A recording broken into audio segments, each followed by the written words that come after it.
د نن ورځې تازه او مهم خبر د طالبانو حکومت هغه نجونو ته چې تیر کال له ښوونځیو فارغې شوې وې ډېر ښه خبر اعلان کړ. سلام، وخت بخیر.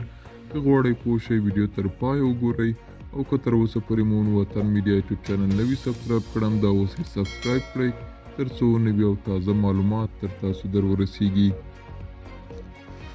د طالبانو حکومت سږکال هغو نجونو ته هم په کانکور ازموینې کې د ګډون کارتونه ویشلي چې تیر کال له ښوونځیو فارغې شوي دي. شبانه چې د کابل ښار اوسیدونکې ده په 1400 کال کې له 12 ټولګي فارغه شوې ده. دې چې د سکني کانکور ازموینې کارت ترلاسه کړی خوشحاله ده.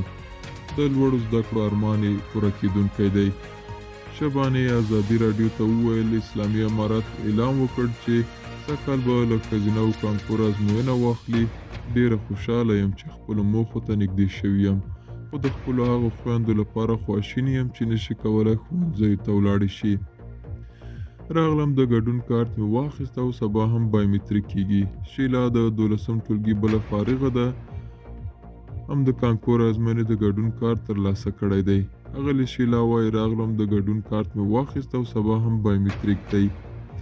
شیلا وایي هڅه به وکړي چې د خپلې خوښې وړ رشتې ته کامیاب او لوړې زده کړې وکړي. د طالبانو د حکومت د لوړو زده کړو وزارت ویان احمد تقي د روانې سپټمبر میاشت په 9مه نیټه په یوه ویډیویي پیغام کې چې رسنیو ته لیږلی ویلي وو د میزان په 14مه، 14مه او 15مه نیټه به په ټول هېواد افغانستان کې د کانکور ازموینې پیل شي. دا و زموږ نننۍ چمتو شوې ویډیو. تر بیا ښه وخت، ښې چارې.